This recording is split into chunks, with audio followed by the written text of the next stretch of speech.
Eiffel tower সম্ভব গর্ব করার মতো প্যারিসের অনেক কিছুই আছে, নেই শুধু একটা মাত্র চ্যাম্পিয়ন্স লিগের ঝকঝকে ট্রফিটা। অন্যদিকে মিলানের আবার অনেক কিছুই নেই, কিন্তু তাদের আছে আবার 10টি শিরোপা। এসি মিলান 7বার আর ইন্টার মিলান 3বার। এই দুই মিলান মিলে মোট 10টি শিরোপা দিতেছে ইতালি শহরটি। চ্যাম্পিয়ন্স লিগের 2025 মৌসুমের ট্রফিটা ফিরবে কি পুরনো ঠিকানায়, নাকি ইতিহাস গড়ে চলে যাবে নতুন শহর প্যারিসে?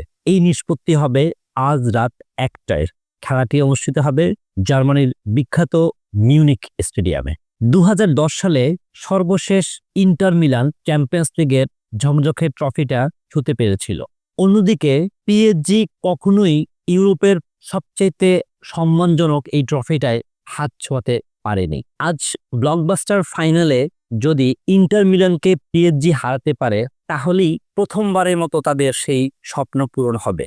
অতীতে Zlatan Ibrahimovic, Kylian Mbappe, Neymar Junior, এমনকি লিওনেল মেসির মতো মহা তারকাদেরকে নিয়েও পিএসজি কখনোই চ্যাম্পিয়ন্স ট্রফি জিততে পারেনি। পিএসজির সর্বোচ্চ সাফল্য ছিল 2019-20 মৌসুমে। সেবার তারা ফাইনালে উঠেছিল, কিন্তু তারা সেবার বায়ার্ন মিউনিখের কাছে ফাইনালে 1-0 গোলে পরাজিত হয়ে স্বপ্ন ভঙ্গ করে ফিরে গিয়েছিল প্যারিসে। এরপরই পিএসজি কর্তৃপক্ষ তারুণ্য নির্ভর একটি দল গড়ার ব্যাপারে সিদ্ধান্ত নেন, আর সেই সিদ্ধান্তে প্রথম মৌসুমেই তারা সবাইকে তাক লাগিয়ে দিয়েছে।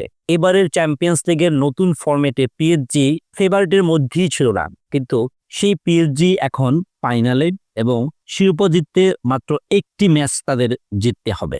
আজকের ফাইনালের ক্যাশ লাইন হতে পারে তারুণ্যর সাথে অভিজ্ঞতার তুমুল লড়াই। পিএসজির স্কোয়াডে যেসব খেলোয়াড় আছেন তাদের বয়স হচ্ছে মাত্র 24।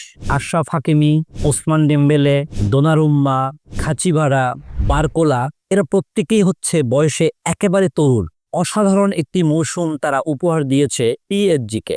পক্ষান্তরে ইন্টার মিলান তাদের ঘরোয়া ট্রফি সিরিয়াতে নেপোলির কাছে পরাজিত হয়েছে, কিন্তু বুড়ো হারের ভেলকি দেখাচ্ছে ইউফা চ্যাম্পিয়ন্স লিগে। কোয়ার্টার ফাইনালে বায়ার্ন মিউনিখ এবং সেমিফাইনালে টপ ফেভারিট বার্সেলোনাকে বিদায় করে দিয়ে এই মুহূর্তে তারা ফর্মের তুঙ্গে উঠছে।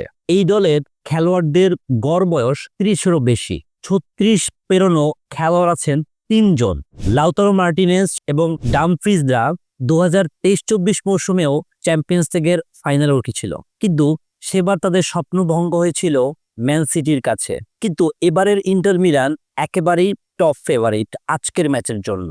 ম্যাচ পূর্ববর্তী সংবাদ সম্মেলনে ইন্টার মিলানের কোচ সিমন ইনজাগি যে সাক্ষাৎকার দিয়েছেন, সেটি দেখলে আপনি বেশ চমকে যাবে। তার সাক্ষাৎকারের মূল অংশ ছিল, ফাইনালে ওঠার চেয়ে ফাইনালটা জেতা অনেক কঠিন, কিন্তু বায়ার্ন মিউনিখ এবং বার্সেলোনার মতো দলকে হারিয়ে আপনি ফাইনালে ওঠার পর জয় ছাড়া আর কোনো কিছুই ভাববেন না। অন্যদিকে পিএসজির কোচ লুই এনরিকে বলেছেন, প্রথমবারের মতো কোনো ট্রফি জেতা সত্যি অনেক কঠিন, তবে আমরা প্যারিসের প্রথম ক্লাব হিসেবে চ্যাম্পিয়ন্স ট্রফিটা জিততে চাই। ফরাসি ক্লাবগুলোর মধ্যে একমাত্র শিরোপা দিতেছে মার্সেই। মজার ব্যাপার হলো, 1993 সালের সেই ফাইনালে প্রতিপক্ষ হিসেবে ছিল আজকের ইন্টার মিলান।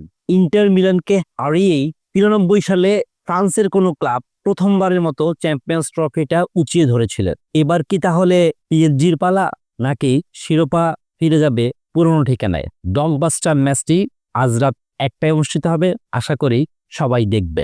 এই ম্যাচে প্রেডিকশন করতে হলে কারো পক্ষেই খুব বেশি বলা যাবে না, তবে ইন্টার মিলান কিছুটা এগিয়ে থাকবে অভিজ্ঞতার জন্য।